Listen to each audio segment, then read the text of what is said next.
नमस्कार, मैं हूं अनिल कुमार। आप देख रहे हैं जोशीला न्यूज़ नेटवर्क। आइए बढ़ते हैं खबरों की ओर। खबर बहरोड से है, जहां राजस्थान के उप मुख्यमंत्री प्रेमचंद बैरवा शुक्रवार को जिले के दौरे पर पहुंचे। दोपहर करीब 1 बजे बहरोड पहुंचने पर भाजपा जिला उपाध्यक्ष कमल यादव और पूर्व प्रधान नंदराम ओला के नेतृत्व में उनका भव्य स्वागत किया गया।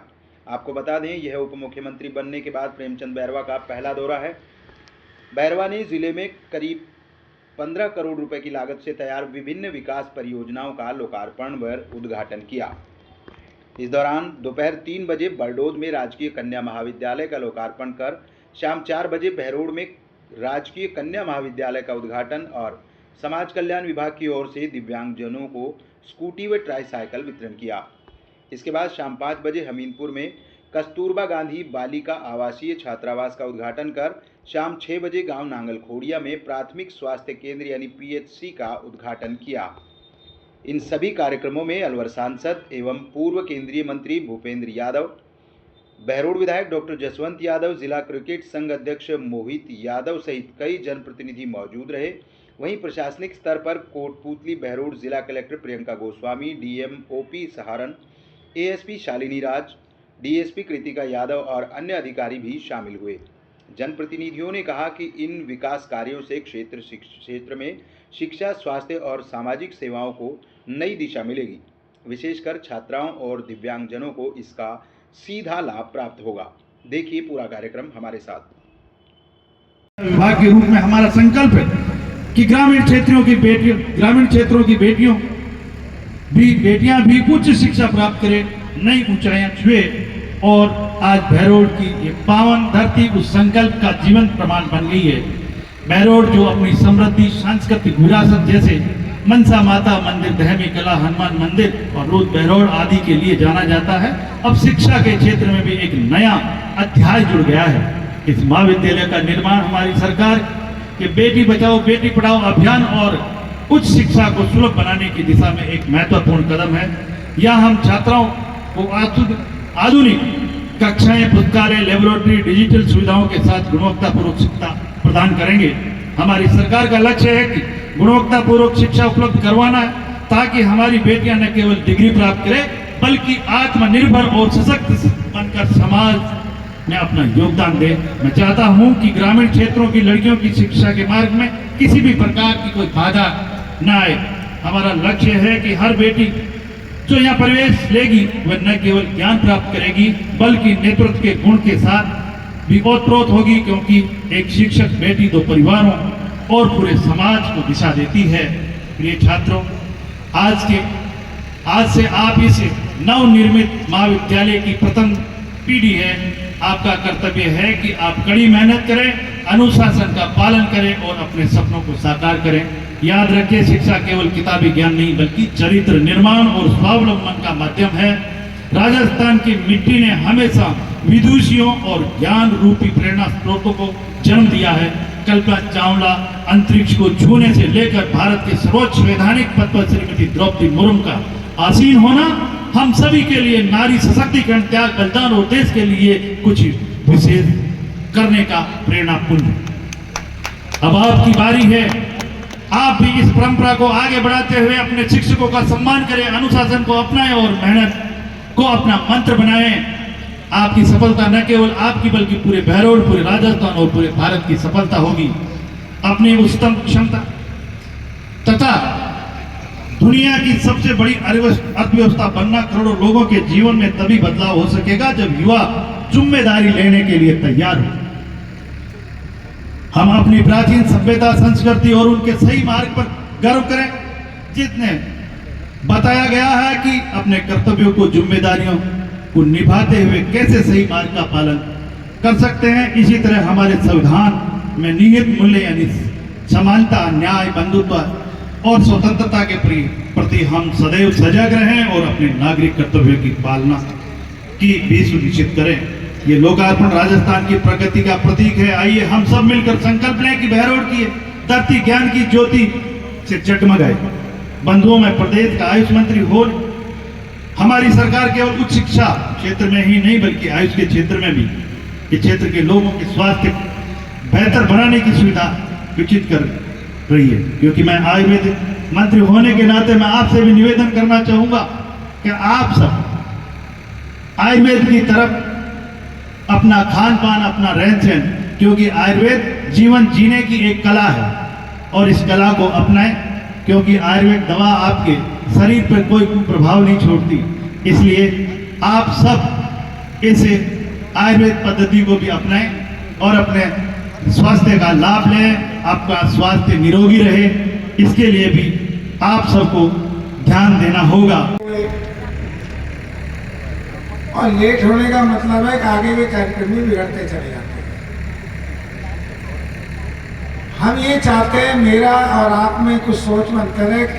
हमारे दोनों बड़े नेता, भूपेंद्र जी का तो ये लोकसभा क्षेत्र है, बैरवाजी आज हमारे हाथ लगे हैं, वो भी भूपेंद्र जी के कारण। तो इनसे जो ले सकते हैं वो आज ले लें। तो हमारे भाग्य है तो कि जो देश के गिने चुने नेता माता, मैं आप सबको एक बात कहूंगा कि कभी कभी ऐसी सोच को भी बढ़ावा देना चाहिए कि जो सोच इलाके का भी उद्धार कर सकती है, हम सबका भाग्य बदल सकती है। आज भूपेंद्र जी 18 मुख्यमंत्री बना चुके हैं, अब 19वां बनाने जा रहे हैं बंगाल को।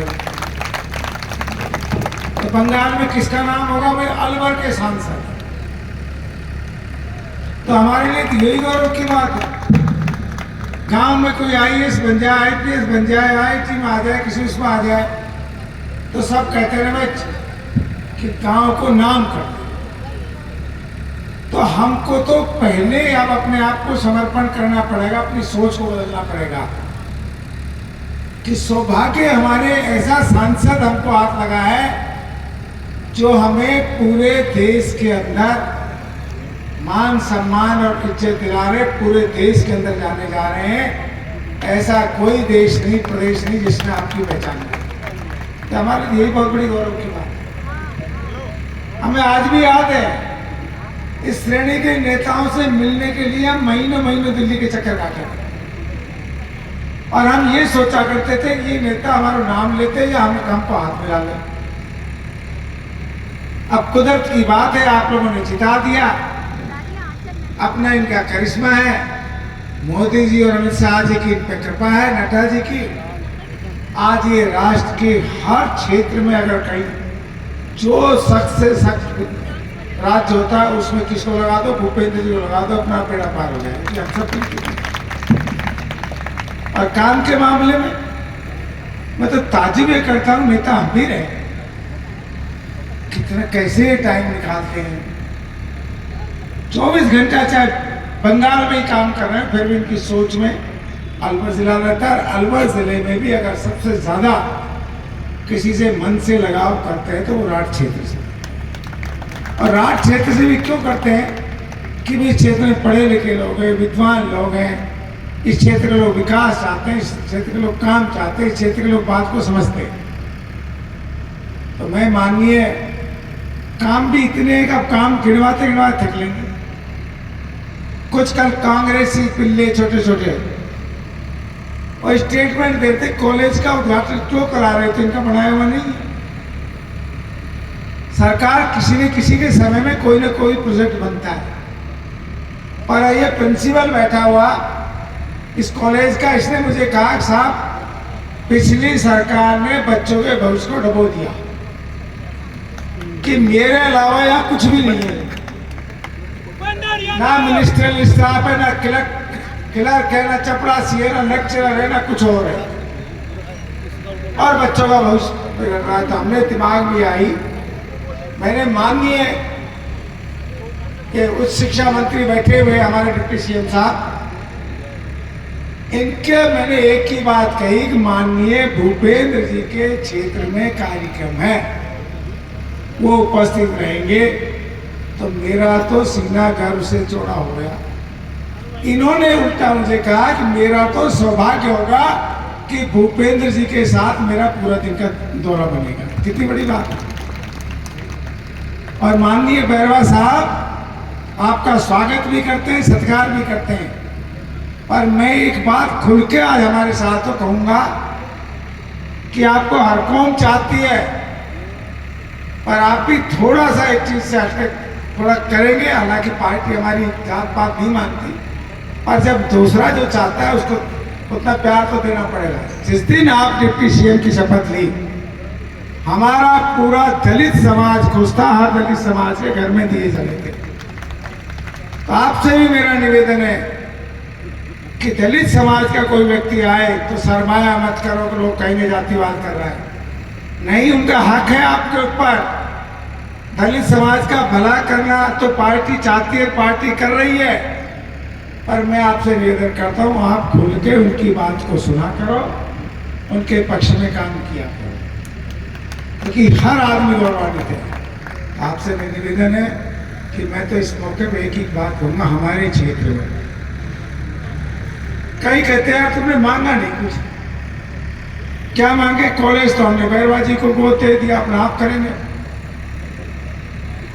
ये जाने को काम जाने उस शिक्षा मंत्री, इनसे बड़ो मंत्री कोई है ना इसके एजुकेशन के उसके अंदर, तो ये तो आपको गोद दे दिया, मान लिए हमारे केंद्रीय मंत्री के साक्षात दिया, इसलिए आप ले लो, नहीं तो मैं आपके पर शिकायत कर दूंगा। और माननीय भूपेंद्र जी से जो मांग रहे, परसों दिल गदगद होगा जब मोदी जी ने बांसवाड़ा सभा संबोधित कर रहे थे और हमारे यहाँ पर जो लोकार्पण हुआ पत्थर का, वो माननीय हमारे भूपेंद्र जी की देन है कि प्रधानमंत्री जी हमारे चौराहे के ऊपर लोकार्पण कर रहे हैं। इससे बड़ा हमारी और क्या सकता है? ये सबसे बड़ा सम्मान है। पानी की मांग थी, पानी से जोड़ दिया, ITI कॉलेज नौकरी और दे दी हमको, दुनिया भर के काम दे दिए, जो मांग रहे वही दे रहे, और ज्यादातर कम मंजूर हो गए। बाकी ये इशारा समझते हैं कि जो भी जरूरत है ये धरातल से जुड़े हुए हैं, एक एक आदमी को जानते हैं। तो आपका मैं बार बार, देर हो रही आगे, कहने को तो बहुत कुछ मन है, पर कोटि कोटि आपको धन्यवाद देता हूँ। आपने जो राष्ट्र में माननीय सांसद महोदय भूपेंद्र जी, केंद्रीय मंत्री जी, जो आपने राष्ट्र के अंदर विकास की गंगा बहाई है, ये राष्ट्र क्षेत्र हमेशा आपके लिए समर्पित रहेगा, ऋणी रहेगा, और आपका ऋण समर्पण के रूप में उतारेगा। आप हमारे लिए नाज हो, हमारा अभिमान हो, हमारा स्वाभिमान हो। आपने हमारा नाम तो देश में कर रखा है, किसी माई के लाल की हिम्मत है कितना नाम कर देता। हमारे लिए तो यही बहुत है कि पूरे देश के अंदर आज हमारा आपने नाम कर रखा है, गौरव बढ़ा रखा है। ऐसे मौके पे राष्ट्र की धरा पर आप दोनों नेताओं का, माननीय डिप्टी सीएम साहब का और माननीय हमारे लाडले सांसद और यहाँ के विकास पुरुष, और जो कहते हैं ना हमारे जैसे आगे लगाते हैं कि विकास पुरुष पर, असली विकास पुरुष यही है, असली गंगा में धारण कर रखी, एक बूंद मिलता है उसी में कुछ ना कुछ विकास आ जाता है। तो कोटि कोटि में आपको धन्यवाद देता हूँ। जय हिंद, जय भारत।